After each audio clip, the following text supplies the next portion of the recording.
You know, the great lesson of anthropology is the idea that the world into which you were born doesn't exist in some absolute sense, but is just one model of reality, the consequence of one particular set of adaptive choices that your lineage made, however successfully, many generations ago. And the other peoples of the world aren't failed attempts at being you, or in our case, failed attempts at modernity. They are by definition unique facets of the human imagination. And when asked the meaning of being human, they respond with 6,000 different voices. And those voices collectively become the human repertoire for dealing with the challenges that will confront us in the ensuing millennia. You know, we always have this this idea of our society as not being really a culture, but being the real world, and these other cultures are outside. Those are the cultures. But that kind of cultural myopia we really can no longer afford. And, you know, we aren't the real inexorable wave of history. We're just another set of possibilities. We're just another cultural reality with choices that we've made. And that's why in the whole realm of child rearing and education, I think it behooves us to look at models of enculturation, of initiation, of bringing children to the realm of adulthood that other societies have celebrated and developed over thousands of years of experience. There is no doubt that if we look honestly at the traditional forms of education and compare them to today's modern education system, that the traditional forms of knowledge fostered sustainability. All these cultures were not perfect, but they did know about their own specific climate, soil, water, and they did manage to survive independently, in charge of their own lives, for generation after generation. In the modern economy and with the modern educational system, the children learn nothing about that, but instead they learn how to use essentially corporate products in an urban consumer culture.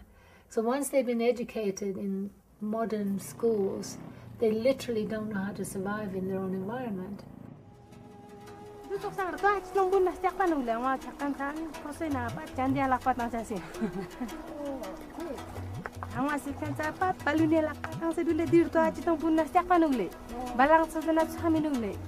Education is not simply the transmission of information. It's by definition the transmission and indeed the enculturation, or one could say more harshly, the indoctrination of a child into a certain way of knowing, a way of learning, a way of being. And again, when we project our notions of what education is or what a way of being is overseas into other people's lives, we forget that we're projecting just something that we made up, right? And one of the things that I see in my work is that different ways of knowing, different ways of being, different ways of learning really create different human beings. If you're raised in Colorado to believe that a mountain is an inert pile of rock waiting to be mined, you're going to have a very different relationship to that mountain from a kid from southern Peru who believes in the fiber of his being that a mountain is an Apu spirit, a protective deity that will direct his destiny throughout life. Now, the interesting observation is not whether that mountain is in fact a spirit or whether it's just a pile of dirt. The interesting observation is how the education system into what that mountain is creates a different human being with a different relationship to the earth. I was raised in the forests of British Columbia to believe that those forests existed to be cut. That was the foundation of the ideology of scientific forestry that I was taught in school and that I practiced as a logger in the woods. It was based on the idea that we had to eliminate all the old growth to get some healthy plantations growing in their wake, because after all, the incremental addition of cellulose would be higher in a plant. I mean, but this was a construct. But critically, that belief system made me a very different human being with a very different relationship to that forest than my friends from native communities who believed that that forest was the abode of Hukuk and the crooked beak of heaven. Because of my ideology, my education, those forests no longer exist.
I think the way Western education has grown over the last few centuries, especially with the rise of industrialization, was basically not to create human beings fully equipped to deal with life and all its problems, independent citizens, able to exercise their decisions and live their responsibilities in community, but elements to feed into an industrial production system. They were products with partial knowledge. We moved from wisdom to knowledge, and now we are moving from knowledge to information, and that information is so partial that we are creating incomplete human beings. If we look back at the beginning of so-called education, the agenda was very clear. There was an elite that wanted to train people to serve their needs, to essentially create an extractive economy that served the few at the expense of the many. So there's very explicit literature. Very clearly education was there to train a class of people to serve the needs of the elite. When Macaulay came to India, I don't know how many of you know, but Macaulay was the guy who created, in the minutes of Macaulay, it's called Macaulay's Children. And Macaulay's children, he said, would be brown on the outside but white on the inside. That they would basically know only one thing, how to rule India as if they were Europeans themselves. So if you go back to the 60s and you look at a lot of the modernization literature, so it's very clearly written that local language, local tradition, local customs is a barrier to modernization, and for communities to progress in kind of stages of development, these things need to be eliminated. 99% of all the activities that go under the label of education come from this very specific agenda that grew out of a colonial expansion across the world by Europeans.